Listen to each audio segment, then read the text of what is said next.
Hey everyone and welcome. Nabeela here, and you're listening to Reimagine Success on Substack, a space where we reimagine our relationship with work, success, and achievement. We explore the stories, the strategies, and struggles of leaders, high achievers, and everyday people who are redefining what it means to thrive across the domains of our lives. To those of you who are joining me for the very first time, it's wonderful to have you here. If you enjoyed today's piece, I invite you to stick around, subscribe, and be part of the conversation. And to my returning subscribers, welcome back. This week's piece is about something I think we often misunderstand and underestimate. It's the potential of growth that comes through sponsorship. It's the story of Mary, whose name I've changed to protect the privacy of the actual person involved, someone I had the pleasure of working with years ago, and how a quiet referral changed the course of her career. It's also a reflection on what sponsorship really is, why it's different from mentorship, and why it might be one of the most impactful things we can offer someone in our orbit. Alongside Mary's story, I share my own philosophy on mentorship and why I believe the traditional top-down model is often out of touch with the pace of change in today's world. Instead, I offer a more practical and sustainable alternative, building a personal board of advisors. Whether you're someone looking to grow, someone hoping to support others, or someone in between, this reflection is for you.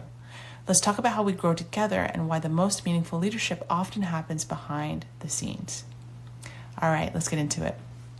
The power of a well-timed door opening.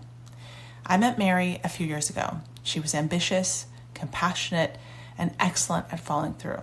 But above all, she was deeply human. Her wisdom was direct and well-rounded, and her presence was always thoughtful. It was easy to spot her potential. At the time, she just needed a few things to round out her portfolio: some international experience, field exposure, and more interaction with senior leadership. We discussed her ambition and the experience I felt she needed and explored ways she could get it.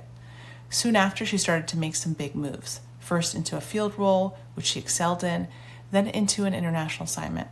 With each move, she not only gained experience, but also grew her strategic exposure and organizational savviness. Though our conversations became infrequent, as is often the case when managing large teams, I always kept my eye on her growth. Sponsorship isn't always hands-on. People often misunderstand sponsorship. It doesn't require daily exposure or deep, continuous coaching. A sponsor is more like a guiding hand, someone who nudges you in the right direction and opens doors you wouldn't have access to on your own. When Mary returned after her international assignment, her work spoke for itself. Colleagues across the organization shared nothing but praise, reinforcing my own assessment. And that kind of collective endorsement matters.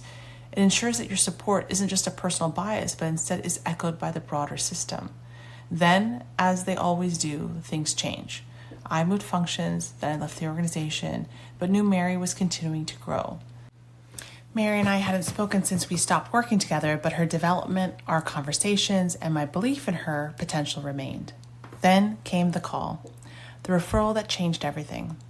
A recruiter looking to fill a chief human resource officer position asked me if there was anyone in my network I thought would be a good fit for the role. As soon as I heard the description, I thought of Mary.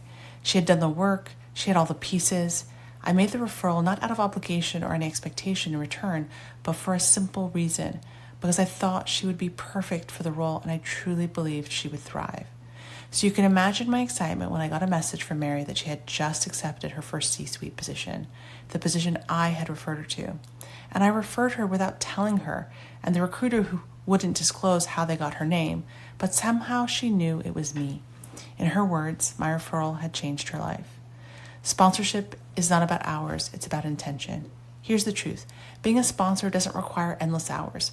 It requires awareness, an intent for talent, and the willingness to leverage your network and influence for someone else's growth. Mary became the 5th person I've supported into a C-suite role, and I'm immensely proud of that, especially since 3 of the 5 people I've supported in making that transition are women. That leap from VP to C-suite is hard and nearly impossible without sponsorship. As someone who's been sponsored and who takes the role of sponsoring others seriously, one of the greatest joys I experience is seeing someone else succeed. When you sponsor someone, their wins feel like your wins too. Sponsorship is transformative. It changes lives, but it's not something you find on LinkedIn or pluck out of a networking event. It requires trust, built through authentic experiences and a genuine belief in another person. Strip away the jargon, and sponsorship is simply a meaningful relationship where one person who has influence, access, network, and the opportunity opens a door, guides or advocates for another person, and true sponsorship happens for no other reason but to see a deserving person succeed. A more nuanced take on mentorship. Now, while we're here, let's talk about mentorship. This may be controversial, but I believe traditional mentorship is overrated. In my C-suite positions, I didn't do it very often. I sponsored and coached, but I rarely mentored. The model where an up-and-coming professional is paired with a seasoned executive to transfer wisdom across decades rarely results in promotion of the person being mentored. And it's not because there isn't a lot of wisdom and experience that can be exchanged. I just haven't seen it help people take leaps. Not only is the traditional mentor-mentee relationship challenging, but it's also hard to find a mentor several positions removed from the one you're in who has the time, interest, and relevance to help you get where you want to go. A more practical alternative. So let me suggest a more realistic alternative. Build a personal board of advisors. Think about people you admire and who have complementary and supplementary skills. People who may be 1 year ahead of you or 1 year behind you. Think about people with diverse experiences and build a personal board of advisors. How do you do this? Well, it's pretty simple. When you're in high school, invest in one relationship with a teacher, advisor, or peer 1 or 2 years ahead of you. Maybe even a friend's older sibling. Someone you are impressed with. Do the same thing in university. Pick a favorite professor, advisor, or teaching assistant that resonates with you and invest in building a genuine relationship on common ground and shared interest. Ask if they're comfortable with you staying in touch or reaching out. If they say yes, then actually do this. Get to know them as people and make an effort to show that your relationship with them matters. Send a happy birthday text, and if they invite you to something, show up and then follow up with a sentiment of appreciation. When you enter the workforce, make friends with the people responsible for onboarding you and get to know the HR person who helps you settle into the organization. Find the people in your function who are in the informal leaders and who you're paired with to learn the ropes. Same thing, get to know them, invest in them, show up, show appreciation. Build relationships that last and matter. As you walk through life, think about the opportunities to nurture relationships with people who add value to your life and where you can add value to theirs. Not just professionally, but as people. You don't have to be best friends. You can be colleagues and acquaintances. But over time, you'll form bonds with a handful of people who will be in your corner, who you feel comfortable calling for advice, a referral, a recommendation, a personal board of advisors.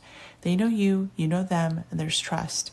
Now you can take this a step further, identify 2 or 3 people from your board of advisors and establish a cadence to touch base with them regularly, once a quarter or twice a year.